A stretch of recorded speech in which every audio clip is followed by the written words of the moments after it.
Ladies and gentlemen, my name is Roll-Hansen. I am coordinating the contribution to this survey in Statistics Norway. I wish I was there with you, but unfortunately I'm not. But I'm always possible to reach, so feel free to reach out with any question or doubt you might have regarding the survey either now or during the fieldwork later. In this presentation, I want to give you an overall motivation for the survey. We believe that it is easier to collect data when you have an understanding of how the information is going to be used. There is a lot of questions, and some of them may not seem important viewed in isolation. But every single question in the survey has a purpose, and I will try to explain how they contribute to answer the overall question. What happens to people's lives when they get access to energy, to modern energy? First of all, let me introduce some key terminologies.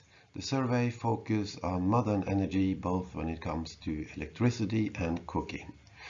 Electricity can come from different sources like the grid, solar panels in people's homes, or generators, whether they run on fuels or hydropower. Improved cooking solutions include more efficient cooking ovens with respect to both type of stove and type of fuel.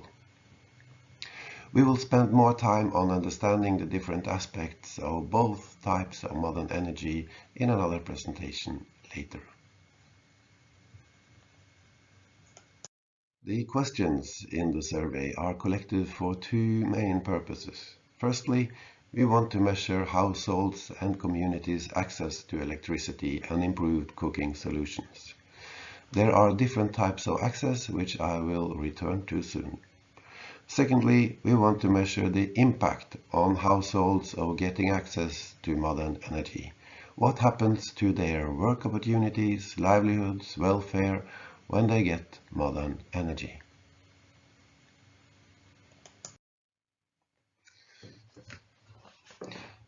This presentation is divided into two parts. First, I will talk about how we think about access.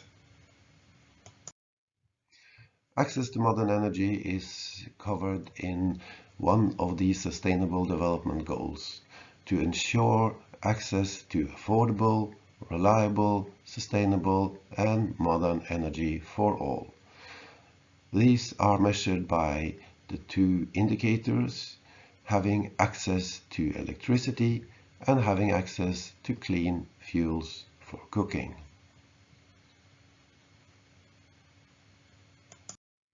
The first SDG indicator related to electricity includes households that are connected to the grid. We also have a corresponding community measure of electricity, which we label indirect access. Households in a community have indirect access if their community or neighbor community has access.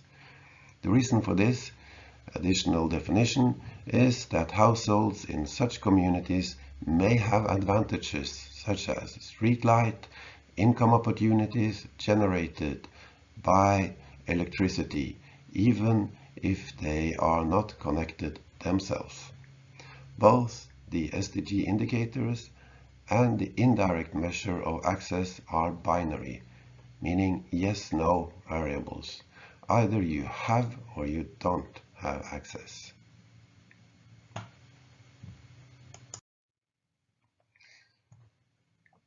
Multi-tier framework, MTF, measures the degree of access and is not a binary variable. It has been developed by the Sustainable Energy for All initiative, SE for All is the abbreviation, an international organization that works in partnership with the United Nations and leaders in governments and others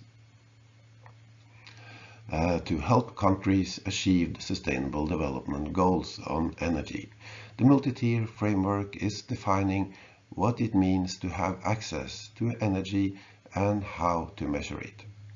The aim is to have more detailed pictures of people's access to energy, to study how it impacts people's lives and the socio-economic development of a community. To do that, we need more detailed information than if people have access to electricity or not, or if they cook with non-solid fuels or not. It is, for example, very difficult to have unreliable electricity from one lamp compared to having reliable electricity for all purposes. The multi-tier framework approach therefore measures access to a range of dimensions and classify households in different levels for each dimension. This figure and the one on the next slide are both taken from the 2015 report from the Sustainable Energy for All Knowledge Hub and a report called Beyond Connections, Energy Access Refined, which can be shared for those interested. The report carefully explains the multi-tier framework for defining and measuring access to energy. The figure shows the 7 dimensions or attributes for the multi-tier framework for electricity. 7 attributes have been selected for the purpose of defining and measuring electricity access. They are capacity, reliability, affordability, health and safety, availability, quality, and legality. For each of these dimensions, the household is classified into a tier level depending on the level of the measure. For example, if electricity is only available in a short time in a day, the household is classified in a low tier for availability. If electricity is always available, the household is classified into the highest level. This figure shows the multi-tier framework for defining and measuring access to cooking solution. 6 attributes have been selected for the purpose of defining and measuring cooking: exposure, convenience, fuel availability, cook stove efficiency, safety, and affordability. We will talk more about the information needs for the tiers classification in each dimension in another presentation later on. In addition to the questions needed to calculate access to modern energy, the survey asks questions that aim to find out why households do not have access. If we understand this, we can also understand what it takes to improve access. For example, it asks about how much a household is willing to pay for getting access to electricity or improved stoves. It includes questions on attitudes towards modern energy. For example, if households rather want to cook on open fire as it keeps the mosquitoes away. And the survey includes questions on whether there exist campaigns and programs for introducing improved stoves in the communities. The second part of this presentation will give you a brief introduction and hopefully motivation to understand how access can impact the households, and thus why the sections on livelihood and welfare are included in the survey. The survey asks about areas that are expected to be impacted based on literature reviews, as well as workshops in the technical team of the Impact of Access to Sustainable Energy survey. The technical team includes colleagues from the National Bureau of Statistics of Tanzania, Instituto Nacional de Estatística in Mozambique, and Statistics Norway. Income generating activities is an important area. Getting access to electricity can create new work opportunities. For example, the household can set up a small home-based business that requires light or tools that need electricity. New job opportunities can be created in the community for the same reasons.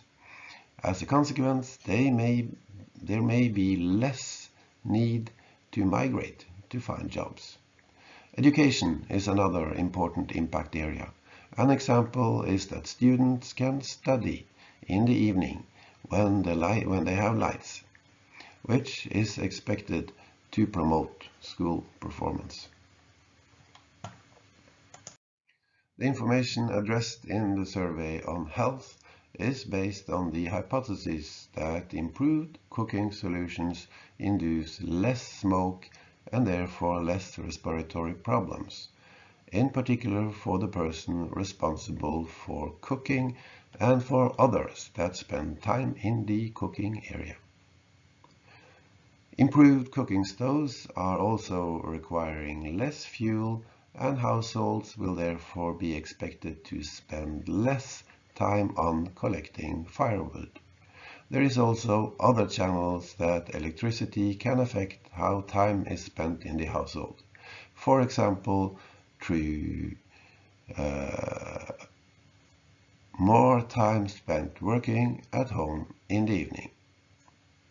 The last impact area is security lights and social life.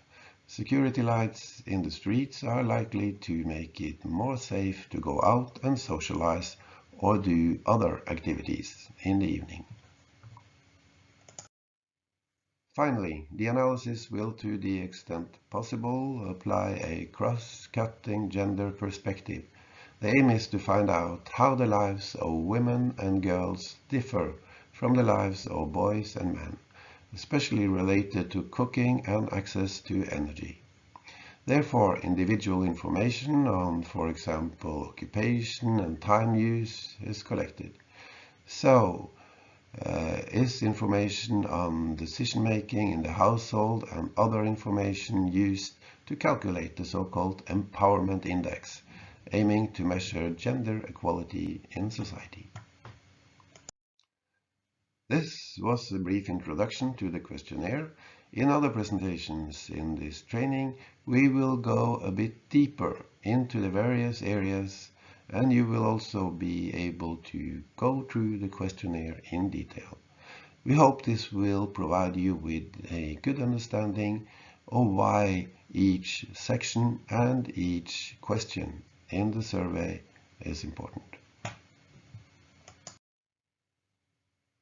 Thank you. I hope this was understandable. If it went a little bit fast, you can see the recording again. Or, like I said, reach out if you have any questions. Thank you.